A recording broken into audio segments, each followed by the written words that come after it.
Hi guys! Kumusta po kayong lahat? So yan guys, maraming salamat po sa walang sawang pagsubaybay sa ating pong mga reading. And kung ikaw ay bago pa lang sa ating channel, mag-subscribe na po kayo. Then i-click mo na rin yung ating notification bell para lagi kang updated sa ating mga bagong upload. Okay, so yan guys, tignan natin. Love reading para sa iyo. Kanina tong love reading. Meron tayong girl with the snake. So, guys, possible dito sa relationship nyo, merong ibang person na nai-involve or pwedeng napapaisip ka, ayan o, lightning, parang may mga pagdududa ka, malakas yung hinala mo na parang meron. Okay? So, kung hindi pa naman guys at wala kang pruweba, mas maganda na huwag nyo munang daanin sa pag-aaway or pag-usapan nyo, no? Kasi pwedeng magiging toxic yung relationship nyo. Pero kung ito naman guys ay puro pagdududa, siguro yun nga kagaya ng sabi ko, mas magandang daanin mo sa pag-usap. Pero kung meron ka ng pruweba, so tanongin mo yung sarili mo, bakit kailangan mo pang magstay? Okay? Tignan pa natin.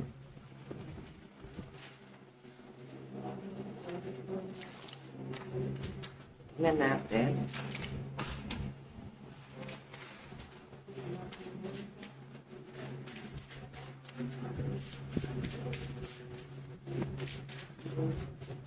Meron tayong stab in the back. Ayan, no? Pwedeng malapit pa sa'yo yung ibang person na nai-involve. Pwedeng meron ka ng hinala. May pinagdududahan ka na dito na pwedeng kaibigan mo. Basta malapit sa inyo, guys, na parang sumusulot doon sa karelasyon mo. Okay? Or sa madaling sabi, guys, parang iba yung closeness nila. Or siya, no? Iba yung approach niya dun sa person mo. Pwedeng yung person mo, hindi pa niya guys alam na ganito yung tingin sa kanya. Okay? Pero ramdam mo eh. May naiingit siguro sa partner mo, may naiingit sa love life mo. Okay, pwede kasi na po-provide ng person mo yung pangangailangan mo din. Okay, so tignan pa natin. Kanina tong love reading, spirit guys.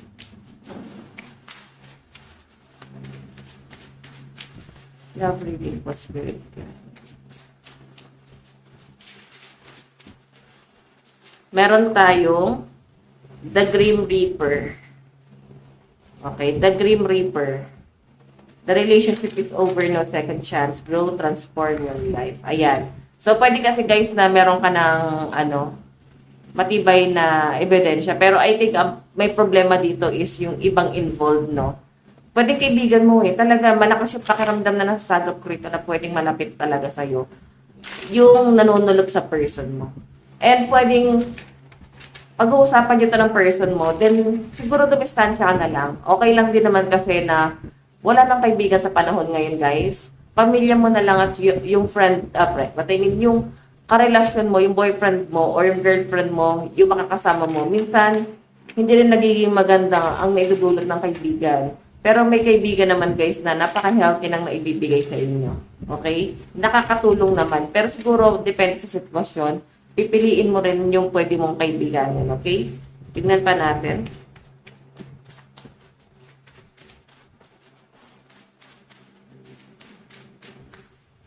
Meron tayong self-indulgence. Focus on self-worth. Time to heal, shadow work, self-appreciation. So, ayan no, magsisimula ka ng mahalin na lang yung sarili mo dito. Hindi ko kasi guys nakikita na parang hiwalayin mo yung person mo. Ang nakikita ko dito parang magkakaroon ka ng realization na talagang kayo lang ng person mo yun nandito. Kasi pwedeng yung person mo, hindi niya intention. Baka sinasabi niya rin talaga sa'yo na, ba't parang masyadong clingy sa akin yung friend mo? Bakit masyado siyang malapit sa akin? Lumalapit, ganyan. So, makikita mo eh. So, ikaw parang mapagseselosan mo. Ito siguro yung mga duda mo. Okay? Parang may sumisira talaga. Baka malaking tao itong karelasyon mo. Okay? Kumbaga parang maayos yung financial. Kaya siguro to may na-accept sa kanya. Okay, tignan pa natin. Meron tayong not enough. Frustrated in relationship, lack confidence, self-sabotage. Meron talaga guys sumusabotahe sa relasyon nyo. Okay? Frustrated kasi tong taong to. Kaya gusto niya guys, kunin yung sayo. Okay? Pwedeng hindi maganda yung naging relationship niya sa partner niya. And lahat ng meron ka, pwedeng kinaiinggitan talaga nitong taong to. Okay? Malapit sa'yo to. Okay? Hindi natin masabi din kung kaibigan lang. Mali mo ka mag-anak. May mga ganong scenario na din guys. Okay? Tignan natin. Meron tayong passion. Okay? Insane chemistry, like each other, equally having fun. Passion. Malapit sa ito, BFF mo pa to? Talagang sobrang malapit sa'yo. Addiction. Grabe. Siguro nagkaroon na guys ng confrontation, no? Parang na-feel ko na nagkaroon na ng sagutan. Like that. I think hindi lang talaga itong partner mo yung naging issue nyo. No? Ay, parang meron na guys naging issue before sa pagitan yung dalawa. Okay. Tignan natin, meron tayong Cupid Arrow. Have faith, love is coming, surprise invitation, or meeting hesitation. So, I think, kung single ka, pwedeng paparating pa lang to. Pwede nangyari na sa isa past yung ganito. And, may new person, no? Pwedeng yun yung maging karelasyon mo talaga and pwedeng maulit siya. Okay? Hanggat hindi mo tinatalikuran tong taong to. Hanggat hindi mo siya iniiwan kasi ito yung sisira ng sisira sa inyo. Okay? So, guys, so ulitin ko ha. Ang reading natin ay general reading lamang. So, take what resonate and leave what doesn't. Okay, meron tayong ibang video dyan. Baka makarelate kayo sa iba nating video. Since, ano naman yan, timeless naman yan. Okay, titignan pa natin. Spirit guide, kanina po itong love reading. O, diba? Grabe yung betrayal dito. Parang maraming beses talagang ginawa sa'yo. Pero parang hindi mo makuha magalit sa taong yan na ginagawa niya sa inyo to. Malaki inggit talaga sa inyo to. Oh. Bumabalik pa rin siya, parang walang nangyari, no? Makikipagkasundo sa inyo na parang walang nangyari. So, ito guys, parang hindi na to patungkol lang sa love life mo. Patungkol lang na rin to sa kaibigan. Okay? Na pwedeng sumisira sa inyo, tapos parang babalik din sa buhay mo. Hindi mo maisip ka, ano intention niya, bakit ganon siya. Okay, Knight of Swords. Parang galit nga yung person mo dyan eh. O, ramdam niya na parang may something dyan sa tao niya. Kaya medyo naiinis siya dito sa kaibigan mo na to. Or kung sino man to, na basta may sumisira. Medyo irita siya dito. Pero ikaw kasi, pwede pinagtatanggol mo pa, hindi siya ganyan, ganyan. So, nakikita mo na, pag ginagawa na sa inyo guys yung betrayal. Okay? So, Swords, Aquarius, Gemini, Libra, and Cancer, Pisces, Scorpio energy. Tignan natin sa napapunta yung relasyon nyo, guys. Ano yung nararamdaman ni person sa'yo? Nararamdaman ng person mo sa'yo. Meron tayong Page of Wands. So, alam nyo, guys, iniiwas ka ng person mo sa mga malintaong sinasamahan mo. Ano ba? Masyado ka bang palakaibigan? Mabarkada ka ba? Pwedeng frustrated talaga siya sa mga desisyon mo sa buhay. Oh. Mahal ka ng person mo at gusto kanyang protektahan. Okay? Tignan pa natin. Ano naman yung tingin sa'yo ng person mo? Meron tayong the High Priestess. Malakas ang pakiramdam mo eh. Pero pagdating sa sarili mo, ba't hindi mo maprotektahan yung sarili mo? Parang ganito guys kayo mo protektahan yung ibang tao. Masyado kang ganon. Masyado kang protective sa mga kaibigan. Pag kailangan nila ng tulong, nandiyan ka. Hindi sila guys hindi sila magdadalawang salita sa inyo. Talagang willing to help ka. Na parang meron ka sariling problema, meron ka sariling pamilya na kailangan nyo pagtuunan ng pansin and relationship. Pero mas open ka pa rin talaga sa ibang tao. Yun yung pangit minsan sa mindset natin guys, no? Basta makatulong lang. Okay? Lagi nyo guys i-consider talaga dito yung pamilya nyo and yung karelasyon mo. Huwag na yung ibang tao. Minsan ikakapahamak mo pa yan. Hindi ka magkakamedal dyan. Wala kang award dyan. Okay? So, hayaan nyo yung ibang tao yung sumulusyon sa problema nila and isipin mo na lang din yung problema mo. Kasi ganun ka nakikita ng person mo. Masyado kang affected sa ibang tao. Okay? Tignan natin. Oops, sorry. Ano naman yung magiging plano ni person sa connection nyo? Meron tayong the world. Ayan. Nandiyan pa rin si person mo. Gusto ka pa rin niyang tulungan. Kasi nandun pa rin guys yung passion. Okay? Mahal ka pa rin ng person mo. Actually, wala namang reason para hindi ka niya mahalin eh. Okay? Mas naunawaan ka nga niya ng ganito. And kung makikita niyo guys, the world is moving on. Parang kalimutan mo na yun, nangyari na. So, hindi na natin pa maibabalik pa. So, parang sinasabi na lang ni person mo, ano ba yung natutunan mo? O ano yung dapat mong matutunan dun sa nangyari na yun? Okay. So, titignan pa natin ano yung outcome. Page of Wands. LDR siguro kayo ng person mo, guys. Parang nasa abroad siya. And yung pinapakita sa akin dito, parang gusto kanyang makasama doon. Or pwede ikaw yung nasa abroad. So, parang may petition ako nasasagap dito eh.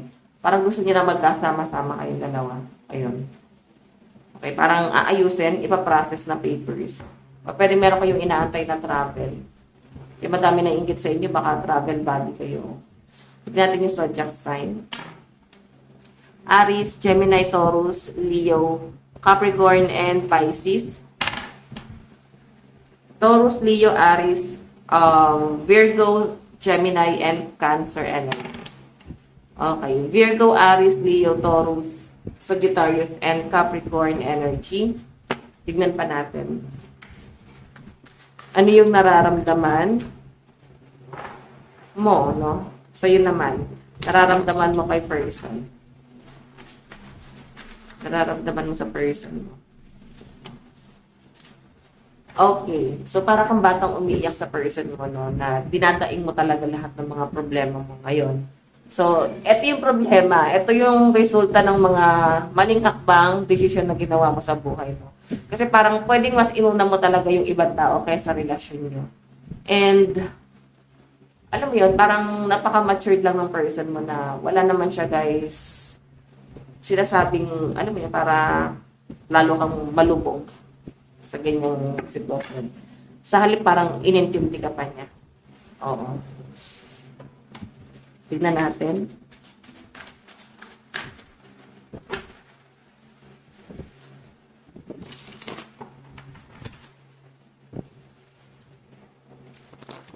Ano naman ang